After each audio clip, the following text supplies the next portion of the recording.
So this is not the video I planned to do for this week. I did last week on Easter Sunday. I started recording after talking to my auntie who lives on her own, and I felt just really fed up, and I just was like, oh, I just can't be doing this. This is terrible. So many people on their own feeling very lonely and upset, and my poor auntie was feeling guilty. She's over 70, so she has to stay at home, and she's got someone bringing in her shopping for her, but she ran out of milk and she didn't want to ask someone just to get her milk, so she went to the little local shop. And because she was in the shop anyway, she bought a bar of chocolate and some biscuits as well as her milk. And then she came home and she was very worried because she said police have been stopping people to check their shopping, and she said, I'll get severely depressed without my chocolate.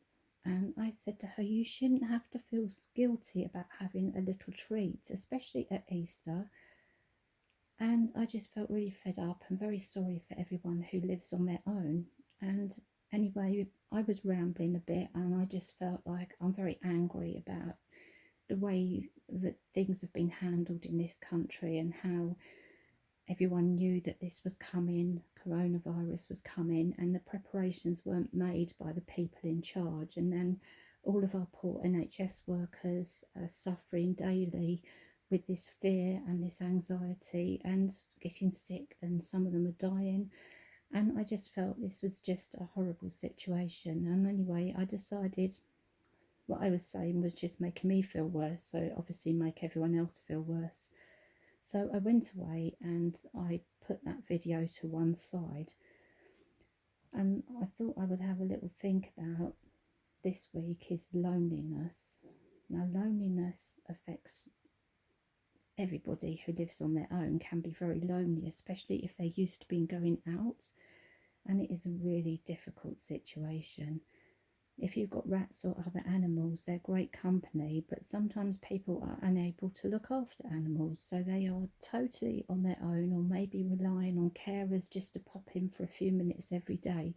But that leaves this huge void of emptiness and loneliness. And if you're not able to do hobbies or other activities, this is just so sad for people, especially old people who are sick and people who can't go out. And what's really made it bad this week, I know I've been talking to a few people, is a lot of us have had our letters telling us you're in a high risk group, you mustn't go out. Well, we already knew that. We'd already been told not to go out. And for me, this is 4.5 weeks now, because the last time I went out to get my medicines, it was so bad in the chemist with people coughing and sneezing everywhere. Miss Joan Phobia here was a bit worried and decided, that's it, I'm not going to go out. So I'm still got a sore throat, but this is my hay fever playing up really badly. So I've actually been in 4.5 weeks. Now I live with other adult sons, and I'm finding it hard because you can be lonely even if you live with family or other people. And that's especially if you're a group of adults, because each adult will have their own space, their own interests, their own hobbies. They'll be off talking to their own friends, trying to stay in contact or just keep themselves busy, or maybe just sleeping because they don't feel well.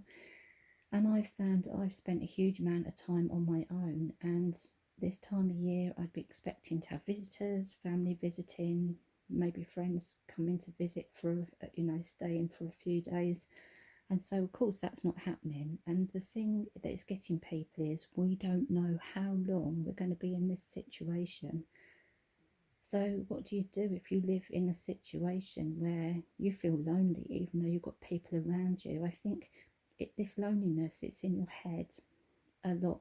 You're lonely in your head. If you feel lonely in your head, that is going to affect you and every aspect of your life.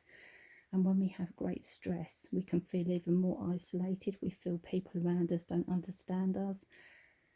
So it is very difficult. So the thing is not to suffer alone. It's to talk to somebody, anybody, and to ask for help. Look at all the charities that we have who are offering help and advice. And if you can find someone who feels the same as you, just to talk to, it does really help. It's just so that you don't feel you are doing this all on your own.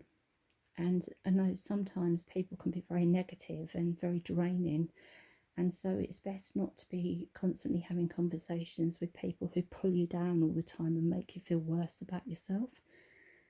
So you need some positivity in your life. And I didn't write that on my board, probably because I didn't know how to spell it. My spelling is dreadful at times. Have a mental block with spelling at times. And so anyway, number 5, there are others suffering more than you, but this doesn't take away from your pain and your suffering, because that is how you feel, and you people shouldn't dismiss that. Don't feel guilty about feeling sad. Now, it's really easy to feel sad and to have this sadness overtaking your whole life, and sometimes even when you're keeping busy, it's not really helping you. But you shouldn't feel guilty about feeling sad about what's happening and your worries for the future. So I think still the best thing is try to connect with others, and rather than emailing, actually phoning and hearing someone's voice, or video in FaceTime, that sort of thing, where you can actually see somebody. I think it is much nicer than just emailing and you're sitting waiting for a reply. There is instant messaging, of course, but it's still not the same as actually talking to somebody. Number 8, don't give up. Now, one of my friends, when things were very bad a few years ago, one of my friends said to me, there's always something to look forward to, however small. And that was really wise words. And because I asked him when he was having really bad time at the same time, and he'd lost several family members, and I said, how do you keep so positive? And he said to me, there is always something to look forward to.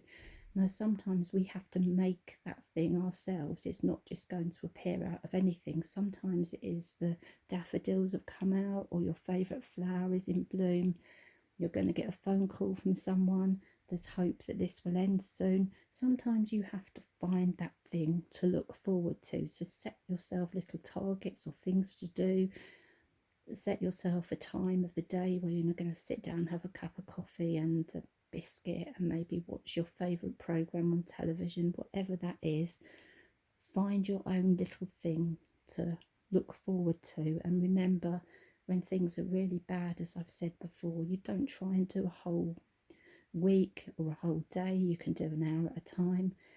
And I just focus on, I think if you look too far forward at times like this, it's really worrying and stressful, and then it builds up all the emotions. If we don't know what's happening, we don't know when it's going to end.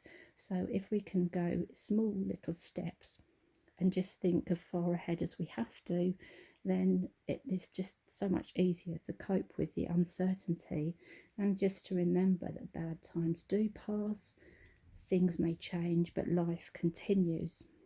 So it's about accepting, adapting, and staying safe.